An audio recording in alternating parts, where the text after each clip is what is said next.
The billionaire fires his maid for stealing food, but when he follows her home, what he discovers makes him break down in tears. Hello friends. Welcome to our story. Before we start, please like this video and subscribe. Also, tell us in the comments, where are you watching from? New York? London? Maybe South Africa or Jamaica? We want to know. It had been an ordinary Wednesday at the Anderson mansion. The kind of day that starts quiet and gray, where the sky can't quite decide if it wants to be morning yet. The birds were still thinking about it. The streets were still half asleep. But Maria was already moving. She was 24 years old. Small and thin, with a face that was pretty in a serious kind of way, the kind of pretty you don't notice right away because she never gave you time to look. She was always moving. Always busy. Always with her head down and her hands doing something. She had worked at the Anderson mansion for 3 years, and in those 3 years she had learned one very important lesson about rich houses. The best maid is the one nobody sees. So she made herself invisible. Every single day. She came in through the back door. She changed her shoes at the staff entrance. She tied her apron without being asked. And she began to clean, quietly, carefully, room by room, while the rest of the house was still sleeping. But that morning had been harder than most. She had woken at 5 o'clock, long before the alarm she never actually needed. She lay still in the darkness of her small room and listened. And then she heard it, the sound that always made her chest go tight. The cough. It came from the next room. Deep and rough and terrible. Not like a normal cough at all. Nothing like the kind you get from a cold or a tickle in the throat. This cough sounded like it came from the very bottom of the lungs. Like something was tearing. It went on in the darkness, and Maria lay there holding her own breath, waiting until finally it stopped. Silence. Then the sound of her grandmother settling back against the pillow. Maria got up. She pushed open the bedroom door and stood in the dim gray light and looked at Doris. Her grandmother was asleep again now, thank God. Her silver hair spread soft around her head, her chest rising and falling in slow, uneven breaths. Her face looked pale. Paler than yesterday, Maria thought. Or maybe she was imagining it. She had been watching so carefully for so long that sometimes she didn't know anymore what was real and what was just fear wearing the face of something real. Doris was 71 years old. She was small and curved slightly forward at the shoulders now, the way tall trees bend when the wind has blown against them for many years. But her eyes, when they were open, were sharp and warm and full of a light that the illness had not managed to put out. Not yet. She was the only family Maria had in the world. When Maria was 3 years old, her parents had been killed in a road accident. A collision on a dark highway late at night. Maria had no memory of them, not really. What she had was Doris. Doris' arms pulling her close. Doris' voice singing in the kitchen. Doris' hands always warm, always reaching for her. Her grandmother had raised her alone, taking every kind of work she could find, washing other people's clothes, selling at the market, cleaning offices through the night, anything, everything, whatever it took to keep them together and alive. And now Doris was the one who was sick. Lung cancer. The doctors had said those 2 words 6 months ago, in a small office that smelled of antiseptic and old paper. Maria had sat very still in the plastic chair and listened while the doctor explained everything. The treatment, the medication, the costs. She had nodded. She had said yes and thank you. And then she had walked outside to the car park, stood against the wall of the hospital building, and let herself cry for exactly 3 minutes. 3 minutes. That was all she allowed. Then she wiped her face and went back inside and asked for the bill. That was Maria. That was simply who she was. She left home without eating breakfast. There was a little rice in the kitchen, but that was saved for her grandmother's afternoon meal, and she would not touch it. She picked up her worn canvas bag, looked once more at Doris sleeping, and walked out into the early morning. The dirt road outside stretched ahead of her in the pale light, dusty and uneven, the kind of road that the city had simply forgotten about. She walked almost 2 kilometers to the bus stop, her shoes raising small clouds of dust with every step.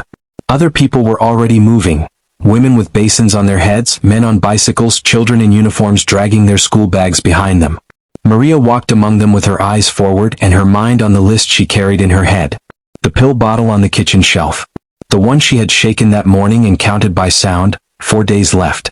Maybe 5 if Doris skipped the evening dose, which she would never agree to. And the next bottle would cost $38 she did not currently have, because the bus fares this week had been higher than expected, and the landlord had sent a message about rent that she hadn't replied to yet, and next Thursday was the hospital appointment and she still hadn't worked out how to pay for that either. She did the numbers in her head the way she always did, Quickly, quietly, like pressing on a bruise just to check if it still hurt. It still hurt. The bus was crowded. She stood the whole way, one hand on the overhead rail, swaying with the movement, pressed between other tired people going to other difficult places. She watched the city change outside the window, the narrow roads of her neighborhood giving way to wider streets giving way to big smooth roads lined with trees that were actually trimmed, and then the tall clean buildings of the wealthy part of the city, where the houses sat behind high walls and the gardens were green all year because someone watered them every morning whether it rained or not. She arrived at the mansion at 6:15, signed in, changed her shoes, tied her apron, and began. By 9 o'clock she had already cleaned 4 rooms and mopped 2 hallways.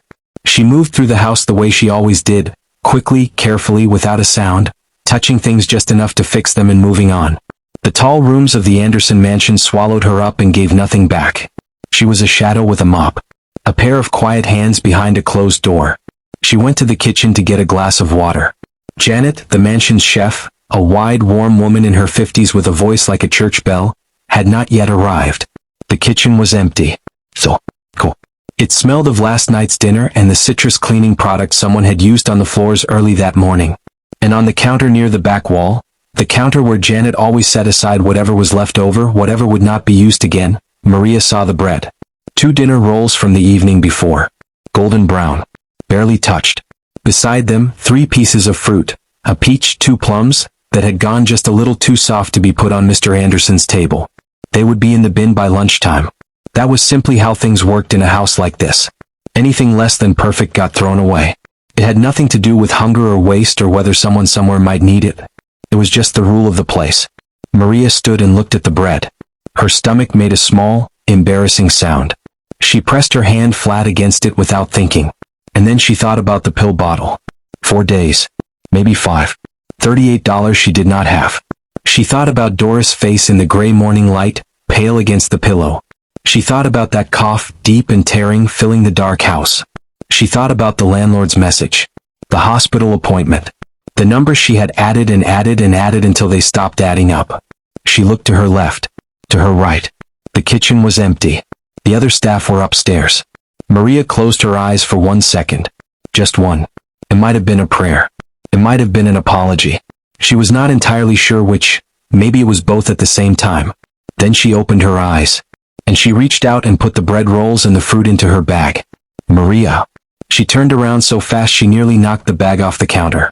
Richard Anderson was standing in the kitchen doorway. He was 38 years old and tall and broad-shouldered, the kind of man who took up space in a room without trying. He was already dressed, gray suit, white shirt, silver watch, even at this hour of the morning. He had a coffee cup in one hand. And his eyes were fixed on her with a look that was not yet angry, but was something much colder than anger. Certainty. The look of a man who has just seen exactly what he thought he was going to see. Maria could not speak. Her mouth opened. Nothing came out. Because there was nothing to say. The bag was right there, open on the counter between them, and the bread rolls and the fruit were sitting inside it where anyone in the world could see. Richard put his coffee cup down on the marble counter. He did it slowly, carefully, without making a sound, without taking his eyes off her. He looked at the bag. He looked at her. Put it back. Her hands were shaking so badly that she nearly dropped the bread when she took it out. She placed the rolls back on the counter. Then the fruit. 1 piece at a time. Her fingers trembling. Her eyes filling up, but she did not cry. She had made herself a promise about that a long time ago. Not in front of him. Never in front of him. You can leave, Richard said. His voice was perfectly calm. It did not need to rise. Today is your last day. I don't keep thieves in my house. Those words landed inside her chest like stones dropped into